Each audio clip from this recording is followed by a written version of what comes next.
Hi, ഇന്ന് birthday പ്രമാണിച്ച് നമ്മൾ പുറത്ത് പോവാ. ചെറിയൊരു ഔട്ടിങ്, നൈറ്റ് ഡ്രൈവ്, പുറത്തുനിന്ന് ഫുഡ്. ഇതാ സച്ചുമോന്റെ ആഗ്രഹം. അപ്പോൾ ഇവിടെ ഇന്ന് കേക്ക് കട്ടിങ് ഇല്ല, അതുകൊണ്ട് പപ്പയും മമ്മിയും വന്നില്ല, ലിജിയും പിള്ളേരും വന്നില്ല. ഇവിടെ അമ്മച്ചിയായി നമ്മൾ ചെറിയൊരു ഔട്ടിങ്. അപ്പോൾ നമുക്ക് പുറത്ത് പോവാം.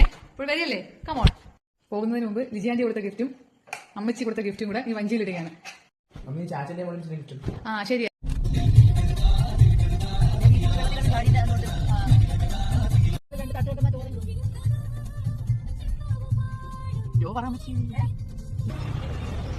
സച്ചു പോയി എടുക്കുന്ന സാധനം കണ്ടോ? ബർത്ത്ഡേ പോയി. അങ്ങനെ പെങ്ങളെ ഏത് ഷോപ്പിൽ ചെന്നാലും ആകർഷിക്കുന്ന ഒരു സ്ഥലമാണ് ഈ സ്റ്റേഷനറി ഐറ്റംസ്. അവരവിടെ പോയാൽ ഏറ്റവും കൂടുതൽ അവിടെയാണ് സ്പെൻഡ് ചെയ്യുന്നത്. എന്തെങ്കിലും എടുക്കുകയും ചെയ്യും. ഇരിക്കുന്ന വീണ്ടും വീണ്ടും എടുത്ത് വീട്ടിൽ കഴിച്ചു.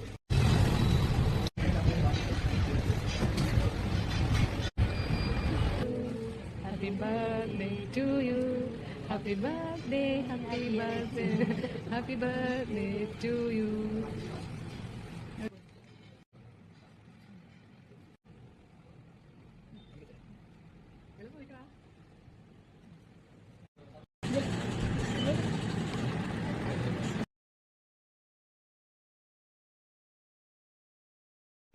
സച്ചു മോന്റെ birthday party, small birthday party ഇവിടെ അവസാനിക്കുകയാണ്. അവൻ പറഞ്ഞ പ്രാവശ്യം കേക്ക് ഒന്നും മേടിച്ച് കട്ട് ചെയ്യേണ്ട, നമുക്ക് പുറത്ത് പോയി ഫുഡും കഴിച്ച് നൈറ്റ് റൈഡ് ചെയ്താൽ മതി. അത് രണ്ട് സാധിച്ചു കൊടുത്തിട്ടുണ്ട്. ഇവിടെ ഹാപ്പി